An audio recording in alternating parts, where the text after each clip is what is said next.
Hello student, मैं साजिदा अंसारी आप सबका स्वागत करती हूँ ऑनलाइन स्टडी विद एसए में। आज की जो हमारी बुक का नाम है वो है MPS 001 अंतर्राष्ट्रीय संबंध सिद्धांत एवं समस्या है। आज का जो हमारा टॉपिक है वो है राजनीतिक हिंसा के कारण, यानी राजनीतिक हिंसा के क्या कारण है।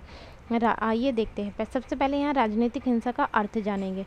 राजनीतिक हिंसा का अर्थ है जब सरकार के खिलाफ लोगों में इतना असंतोष बढ़ जाता है तो वो सामूहिक रूप से हिंसा करते हैं, और ये हिंसा सरकार की किसी नीति के खिलाफ हो सकती है या किसी सरकार विशेष को सत्ता से हटाने के लिए हो सकती है। कहने का मतलब ये है कि राजनीतिक हिंसा का क्या अर्थ है। राजनीतिक हिंसा का अर्थ है कि सरकार के खिलाफ जब लोगों के मन में इतना असंतोष बढ़ जाता है, वो असंतोष का कारण कुछ भी हो सकता है, या तो सरकार की गलत नीति हो सकती है या सरकार विशेष को सत्ता से हटाना भी हो सकता है। तब लोग क्या करते हैं, सामूहिक रूप से हिंसा करते हैं, उसे ही राजनीतिक हिंसा कहा जाता है। नेक्स्ट पॉइंट है इसका, कभी कभी राजनीतिक व्यवस्था के लिए सामूहिक हिंसा भी हो सकती है। ठीक है, कभी कभी क्या होता है, राजनीतिक व्यवस्था के लिए भी यह हिंसा हो सकती है। राजनीतिक हिंसा दंगे फसाद अथवा व्यापक प्रदर्शन से शुरू होती है। राजनीतिक हिंसा कैसे शुरू होती है, दंगा फसाद करते हैं या तो लोग, या फिर प्रदर्शन करते हैं। व्यक्ति उन वस्तुओं को जो उसके पास नहीं है पाने के लिए हिंसा करने लगता है, या इसके अलावा उसके पास जो है उसे संभालने के लिए भी लोग हिंसक होते हैं। ठीक है, क्या कह रहे हैं इसमें ये कहा जा रहा है कि व्यक्ति के पास जो वस्तुएं नहीं होती है, या तो उसे पाने के लिए लोग हिंसा करते हैं, या फिर जो वस्तु व्यक्ति के पास है उसे संभालने के लिए भी ये हिंसा हो सकती है। कुछ भी कारण हो सकता है ये हिंसा करने का। ठीक है, या तो व्यक्ति के पास जो वस्तु है उसे संभालने के लिए, या फिर नहीं है तो उसे पाने के लिए। लोग राजनीतिक हिंसा का प्रयोग समाज या सरकार के विरुद्ध अपने असंतोष को प्राप्त कर प्रदर्शन का प्रयोग करते हैं। ठीक है, राजनीतिक हिंसा का प्रयोग राजनीतिक हिंसा का प्रयोग करते हैं वो समाज या सरकार के विरुद्ध जो लोगों के मन में असंतोष होता है ना, उस असंतोष को प्राप्त करने के लिए लोग क्या करते हैं, प्रदर्शन करने लगते हैं। अरस्तु ही पहले राजनीतिक वैज्ञानिक थे जिन्होंने राजनीतिक व्यवस्था की प्रकृति व उसके कारणों की चर्चा की थी। ठीक है, अरस्तु ही पहले राजनीतिक विचारक थे जिन्होंने क्या बताया था कि राजनीतिक व्यवस्था की प्रकृति और उसके कारण क्या क्या थे। उनके कहने का आशय ये था कि किसी राज्य विशेष में सामाजिक शक्ति संतुलन में परिवर्तन ही राजनीतिक व्यवस्था के लिए उत्तरदायी है। उनके कहने का ये मतलब था कि समाज में शक्ति संतुलन में अगर परिवर्तन हो रहा है तो वही राजनीतिक व्यवस्था के लिए उत्तरदायी है। राजनीतिक हिंसा के कारण, आइए देखते हैं राजनीतिक हिंसा के क्या कारण है। अनेक ऐसे कारण हैं जो राजनीतिक हिंसा को जन्म देते हैं। वो कारण कुछ भी हो सकते हैं, बहुत सारे कारण हैं जो राजनीतिक हिंसा को जन्म लेते हैं। मनुष्य हिंसा का सहारा एक अंतिम उपाय के तौर पर लेता है। ठीक है, जब मनुष्य के पास लास्ट ऑप्शन बचता है ना, उसके पास कोई चारा नहीं होता है, तब वो हिंसा का सहारा लेता है। अरस्तु ने ठीक ही कहा है कि इंसान बगावत नहीं करता क्योंकि वो मौत को बुलावा नहीं देना चाहता। अरस्तु क्या कहते हैं, अरस्तु ने ठीक ही कहा है कि इंसान बगावत करना नहीं चाहता, परंतु जब उनके पास कोई ऑप्शन नहीं बचता, क्यों वो बगावत नहीं करना चाहता, क्योंकि वो मौत को बुलावा नहीं देना चाहता। परंतु जब उनके पास कोई ऑप्शन नहीं बचता है ना, तो फिर उन्हें हिंसा करनी पड़ती है। लोग हिंसक तरीकों का प्रयोग करना तभी तय करते हैं, लोग हिंसा तय करना कब तय करते हैं, हिंसा करने के बारे में कब सोचते हैं लोग, जब लगता है उन्हें एक समुदाय के रूप में उनकी उत्तरजीविका खतरे में है, और जब तक वे इसके खिलाफ लड़ेंगे नहीं तो उन्हें अंतहीन पीड़ा झेलनी पड़ेगी। ठीक है, लोग तब हिंसा का सहारा लेते हैं जब लोगों को ये लगता है कि जो हमारा जो समुदाय है वो खतरे में है, उसके खिलाफ हमें लड़ना होगा, नहीं तो हमें ये पीड़ा जो है झेलनी पड़ेगी। तब उसके खिलाफ लड़ने के लिए ये लोग विद्रोह का सहारा लेते हैं, हिंसा का सहारा लेते हैं। राजनीतिक हिंसा के कुछ कारण निम्नलिखित हैं। राजनीतिक हिंसा के सामान्य कारण, राजनीतिक हिंसा एक निकम्मी सरकार का परिणाम है। राजनीतिक हिंसा का क्या कारण है, जब सरकार निकम्मी होगी ना तब राजनीतिक हिंसा होती है। कौटिल्य ने अपने अर्थशास्त्र में कहा है कि सरकार की गलत नीतियों और शासकों के अशिष्ट व्यवहार ही प्रजा को बगावत प्रजा को बगावत करने पर मजबूर कर देते। ठीक है, यदि सरकार की गलत नीतियाँ होगी या सरकार का प्रजा के साथ गलत व्यवहार होएगा ना, तो प्रजा ना बगावत करने पर मजबूर हो जाती है। सरकार की गलत व दमनकारी नीतियाँ जनता के दिमाग में नाराज़गी पैदा कर देती है। ठीक है, सरकार की गलत नीतियाँ होगी, उनकी दमनकारी नीति होगी, जो उनके अधिकारों को दबाती होगी, दमनकारी नीति होगी या गलत नीति होगी, तो लोगों के मन में क्या हो जाता है, नाराज़गी पैदा हो जाती है सरकार के लिए, और लोग उन गलत नीतियों को बदल डालने के लिए हिंसा करने लगते हैं। ठीक है, उन नीतियों को वो गलत नीतियाँ तो उन्हें तो बदलना चाहेंगे ना लोग, तो वो हिंसा करने लग जाते हैं। कौटिल्य ने दृढ़तापूर्वक कहा है कि दरिद्रता यानी गरीबी, लोभ यानी लालच और असंतोष ही विद्रोह के कारण। ठीक है, गरीबी, लोभ, लालच और ये असंतोष, ठीक है, किसी नीति के खिलाफ जो असंतोष मन में भर जाता है ना लोगों के, वही विद्रोह का कारण है। राष्ट्रीय आत्मनिर्णय की अवधारणा गत 2 शताब्दियों के दौरान तीसरी दुनिया के बहुत से देश विदेशी शासन के अधीन थे। ठीक है, विदेशी तीसरी दुनिया के देश किसे कहा जाता है, जो ना तीसरी दुनिया के देश उन्हें कहा जाता है जो जिनका विकास नहीं होता, विकास की राह में चल रहे होते। एक विकसित देश होते, एक विकासित अल्प विकसित देश होते, जिनका विकास हो नहीं रहा होता, जो कमज़ोर देश होते हैं। और ये उपनिवेश का अर्थ ये होता है कि जो शक्तिशाली देश कमज़ोर देशों को अपने अधीन कर लेते हैं ना, तो उन्हें उपनिवेश कहा जाता है। ठीक है, तो गत 2 शताब्दियों के दौरान तीसरी दुनिया के बहुत से देश विदेशी शासन के अधीन थे। ठीक है, तीसरी दुनिया जो अल्प विकसित देश थे ना, वो विदेशी शासन के अधीन थे और वे पश्चिमी देश के उपनिवेश बन गए थे, और वो जो विकसित देश थे उनके क्या हो गए थे, उपनिवेश बन गए थे, उनके गुलाम थे, वो उनके चंगुल में थे। वो तीसरी दुनिया के लोग स्वयं को विदेशी शासन से मुक्त कराना चाहते थे। जो तीसरी देश के जो पश्चिमी देशों ने उन्हें गुलाम बना लिया था, उनके चंगुल में जो फंस गए थे, वो अपने आप को उससे मुक्त कराना चाहते थे। अतः उन्होंने विदेशी शासन के खिलाफ हिंसक संघर्ष छेड़ दिया। आधुनिक युग में अमेरिकी आदि उपनिवेश ही सर्वप्रथम थे जिन्होंने ब्रिटिश शासन से अपने देश को आज़ाद करने के लिए हथियार उठाए थे। ठीक है, आधुनिक युग में जो अमेरिकी और उपनिवेश ही सर्वप्रथम थे जिन्होंने ब्रिटिश शासन से अपने देश को आज़ाद कराने के लिए हथियार उठाए थे। उन्होंने ही पहली बार हथियार उठाए थे। हमारे पास वियतनाम, अल्जीरिया व इंडोनेशिया जैसे अफ्रीका एशियाई देशों में इस प्रकार के संघर्षों के अनेक उदाहरण हैं। जिन्होंने अपने देश को स्वतंत्र करने के लिए संघर्ष किया था, उसके हमारे पास बहुत सारे उदाहरण हैं। जैसे वियतनाम हो गया, अल्जीरिया हो गया, इंडोनेशिया हो गया, अफ्रीका हो गया, एशियाई देश, बहुत सारे देश हैं। ठीक है, उदाहरण के तौर पर द्वितीय विश्व युद्ध के बाद तीसरी दुनिया के बहुत से देश स्वतंत्र हो गए थे। ठीक है, द्वितीय विश्व युद्ध के बाद बहुत से देश आज़ाद हो गए थे। तीसरी दुनिया मतलब वही अल्प विकसित देश, उनका विकास तो हुआ नहीं था, स्वतंत्र हो गए थे वो। इन देशों के सामने राष्ट्रीय निर्माण की समस्या थी। अब उन देशों के सामने क्या थी, उनका विकसित देश थोड़ा थे, वो तो गरीब देश थे बेचारे, तो उनके सामने क्या समस्या थी, राष्ट्र के निर्माण की समस्या थी।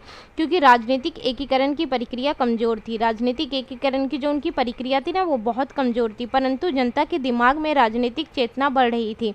इन राज्यों में कुछ प्रांतों में जिनकी एक विशिष्ट सांस्कृतिक अथवा धार्मिक पहचान थी, अपने अपने अधिकार क्षेत्र के लिए आत्मनिर्णय के अधिकार की मांग कर रहे थे। ठीक है, जिनकी अपनी अलग संस्कृति, भाषा थी, धार्मिक पहचान थी, वो अलग राज्य की, अलग क्षेत्र की मांग कर रहे थे, उसमें राजनीतिक चेतना बढ़ रही थी। थर्ड पॉइंट है विचारधारा। आधुनिक युग में राजनीतिक हिंसा को फैलाने में विचारधारा ने एक महत्वपूर्ण भूमिका निभाई है। ठीक है, आधुनिक युग में, आज के युग में जो राजनीतिक हिंसा को फैलाने में ना विचारधारा ने महत्वपूर्ण भूमिका निभाई, उसकी बहुत महत्वपूर्ण भूमिका है विचारधारा की। लोगों को संगठित करती है और राज्य के खिलाफ संघर्ष छेड़ने के लिए उन्हें एक निश्चित कारण प्रदान करती है। ठीक है, लोगों को वो संगठित करती है और राज्य के खिलाफ संघर्ष छेड़ने के लिए उन्हें एक निश्चित कारण प्रदान करती है। विचारधारा ही समाज की वर्तमान परिस्थितियों को स्पष्ट करती है। विचारधारा ही क्या है? समाज की जो वर्तमान जो परिस्थिति है, समाज में क्या चल रहा है, उसकी वर्तमान क्या स्थिति है, क्या परिस्थिति है, उसको स्पष्ट करती है और एक बेहतर शासन व्यवस्था लाने के लिए, उसे बदल डालने के लिए लोगों का आह्वान कराती है। ठीक है, बेहतर शासन व्यवस्था एक बेहतर हो तो लोगों को उस चीज़ से जागरूक कराती है, के बारे में बताती है। अगर जो शासन व्यवस्था अच्छी नहीं है तो उसे बदल डालने के लिए लोगों को चेतना जगाती है। विचारधारा ही लोगों के मन में चेतना जगाती है। आधुनिक युग में अधिकांश आंदोलन संभावित वैचारिक थे। आधुनिक युग में जो ज़्यादातर जो आंदोलन थे वो विचारधारा से ही प्रभावित थे, विचारधारा से ही प्रभावित थे। इसका 4th पॉइंट है धार्मिक व निर्जातीय संघर्ष। विश्व के अधिकांश देशों में ऐसे लोग रहते हैं, विश्व के अधिकांश देशों में ऐसे लोग रहते हैं जो विभिन्न धर्म आस्थाओं से जुड़े हुए। ठीक है, विभिन्न देशों में क्या है, ऐसे लोग रहते हैं। हमारा देश क्या है, विभिन्न जाति, इसमें अलग अलग धर्म, जाति व संस्कृति के लोग रहते हैं और विभिन्न निर्जातीय समूह से संबंध भी रखते हैं और विभिन्न निर्जातीय समूह से संबंध भी रखते हैं। इसी कारण अधिकतर देशों में धार्मिक व निर्जातीय अल्पसंख्यक दल होते हैं। आधुनिक राज्य उन्हें किसी एक केंद्रित राजनीतिक प्राधिकार के अधीन लाने का प्रयास कर रहा है। कहने का मतलब ये है कि वो सब लोग ना अल्पसंख्यक लोग जो होते हैं, जो कम अल्पसंख्यक लोग जो होते हैं, जो किसी की संख्या बहुत ज़्यादा होती है, किसी एक जाति के लोग हैं तो उसकी संख्या अन्य जाति के मुकाबले कम होती है और कोई विशेष धर्म या संस्कृति में अपनी आस्था रखते हैं तो वो ना एक अलग देश की मांग करने लग जाते हैं निर्जातीय अल्पसंख्यक दल। तो उसके कारण भी कई जिसके लिए वो क्या करते हैं, जिसके कारण वो अलग क्षेत्र की मांग करते हैं अपने धर्म, संस्कृति व भाषा के आधार पर। तो वो क्या है, वो हिंसा का भी सहारा लेते हैं कभी कभी। तो एक कारण ये भी है हिंसा का। धार्मिक व निर्जातीय अल्पसंख्यक दल इस प्रयास के विरोध करते हैं क्योंकि उन्हें डर है कि इस राजनीतिक एकीकरण की वजह से उसकी अलग पहचान कहीं गायब ना हो जाए। ठीक है, वो राजनीतिक एकीकरण पे ना वो इसलिए विश्वास नहीं करते, उनका ये रहता है कि कहीं राजनीतिक एकीकरण की वजह से उनकी जो पहचान है, अलग जो पहचान है, वो कहीं गायब ना हो जाए। जिस क्षण इस नीति को सुलझाने के लिए जोर दिया जाता है, ये समुदाय प्रतिरोध व हिंसा का सहारा लेते हैं। जब एकीकरण की जहाँ भी बात होती है ना, तो ये जो धार्मिक निर्जातीय अल्पसंख्यक लोग होते हैं ना, वो हिंसा का सहारा लेने लगते हैं। ठीक है, वो राजनीतिक एकीकरण नहीं चाहते। वो इसलिए नहीं चाहते क्योंकि उन्हें डर है कि उनकी जो पहचान है कहीं वो खो ना जाए। 17वीं 18वीं शताब्दी के दौरान अनेक पश्चिम यूरोपियन देशों ने धार्मिक संघर्षों को प्रत्यक्ष देखा था। ठीक है, 17वीं 18वीं शताब्दी में क्या है, पश्चिमी यूरोपियन देशों ने धर्म के आधार पर जो उनके देशों में जो संघर्ष हो रहे थे ना, उन्होंने सामने से देखा था। उन्होंने इस चीज़ को महसूस किया था क्योंकि उनके देश में धर्म संघर्ष हो रहे थे, धर्म को लेके जो है धार्मिक संघर्ष हो रहे थे। अब आधुनिक यूरोपियन राज्य ये दावा करते हैं कि धर्मनिरपेक्ष है, वो अब किसी धर्म में विश्वास नहीं रखते हैं, वह धर्मनिरपेक्ष और चर्च और राज्य के बीच की दूरी कायम कर चुके हैं और चर्च और राज्य की जो बीच की दूरी है वो कायम कर चुके हैं। परंतु पूर्वी यूरोप, एशिया व अफ्रीका के अनेक देशों में धार्मिक झगड़ा आम बात है। परंतु इस बात को भी नहीं नकारा जा सकता है कि यूरोप, एशिया व अफ्रीका के अनेक देशों में आज भी धार्मिक झगड़ा, धर्म के आधार पर जो झगड़ा होता है वो आम बात है। अंतरजातीय संघर्ष दो धार्मिक संप्रदायों के बीच होते हैं। जो अंतरजातीय, जो आपस में दो जातियों के बीच जो संघर्ष होते हैं ना, वो दो धार्मिक संप्रदाय के बीच होते हैं। अंतरजातीय जो जातियों में जो संघर्ष होते हैं वो धार्मिक संप्रदाय के दो धार्मिक संप्रदाय के बीच होते हैं, जैसे ईसाइयों व मुसलमानों के बीच, यहूदियों या मुसलमानों के बीच, अथवा हिंदू व मुसलमानों के बीच किसी विशेष धार्मिक समुदाय के भीतर अंतरजातीय संघर्ष होते हैं। किसी भी धर्म जाति के लोग, किसी भी धर्म के लोग वो आपस में संघर्ष जो करते हैं वो अंतरजातीय संघर्ष कहलाते हैं। इसका 5th पॉइंट है विभिन्न अभिजात वर्गों के बीच राजनीतिक द्वंद्व। हर राज्य में अभिजात वर्गों में कुछ समूह और गुट होते हैं। हर राज्यों में क्या होता है, कुछ समूह होते हैं, कुछ गुट होते हैं और ये गुट व समूह सत्ता राजनीति में लगे रहते हैं। और ये जो गुट और जो समूह है वो सत्ता राजनीति में लगे रहते हैं। ये समूह व गुट गली प्रदर्शन, सांप्रदायिक दंगे व तोड़फोड़ करवाकर लोगों का समर्थन जुटाने के लिए हिंसात्मक तरीके का इस्तेमाल करते हैं। ठीक है, हर राज्य में क्या होता है, गुट होते हैं, समूह होते हैं, और वे गुट ना राजनीतिक में लगे होते हैं, और ये समूह क्या करते हैं, गली प्रदर्शन करते हैं, सांप्रदायिक दंगे करते हैं, तोड़फोड़ करवाकर लोगों का समर्थन जुटाना चाहते हैं। तो ये भी हिंसात्मक तरीकों का इस्तेमाल करते हैं। इस कारण भी कुछ हिंसाएं होती है, ये भी एक राजनीतिक हिंसा के कारण है। सरकार में अच्छी बेट रखने वाला कोई भी समूह इस हिंसा को बढ़ाने के लिए राज्य संस्थानों को दमनकारी शक्तियों का प्रयोग करता है। ठीक है, इसका 6 पॉइंट है आर्थिक स्थितियां और सापेक्ष वंशता अवधारणा। आर्थिक स्थितियां विभिन्न प्रकार की राजनीतिक हिंसा को जन्म देती है। आर्थिक स्थितियां, ठीक है, आर्थिक स्थितियां भी विभिन्न प्रकार की राजनीतिक हिंसा को जन्म देती है, क्योंकि वे जनसाधारण के मस्तिष्क में मनोमालिन्य को जन्म देती है। ये सरकार की गलत नीतियां ही है जो समाज के कुछ वर्गों की हिमायत करती है और लोगों के एक बड़े वर्ग को गरीबी रेखा के नीचे धकेल देती है। ठीक है, आर्थिक रूप से कुछ सरकार ऐसी नीतियों का निर्माण करती है जिससे क्या होता है, समाज के कुछ वर्गों को ही उसका लाभ पहुंच पाता है, और जो गरीब तबके के लोग हैं उन्हें लाभ पहुंच ही नहीं पाता है। समाज के कुछ एक वर्गों की वो हिमायत करती है, उनके हक में होते हैं वो नीतियाँ। तो इससे क्या है, गरीब तो और गरीबी रेखा के नीचे धकेल दिए जाते हैं। सरकार की गलत नीतियों की वजह से ही बढ़ती मुद्रास्फीति, सरकार की जो गलत नीतियाँ बढ़ी है उसी के कारण तो मुद्रास्फीति बढ़ रही है, जो इतनी महंगाई जो हो रही है उसी के कारण हो रही है। जीवन स्तर, लोगों का जीवन स्तर, मूल्य वृद्धि, बेरोजगारी, लोगों का जीवन स्तर इतना नीचे हो रहा है, मूल्य वृद्धि हो रही है, सामानों में इतनी महंगाई इतनी बढ़ी है, बेरोजगारी हो रही है, तथा बाजार में अनिवार्य जिनसों की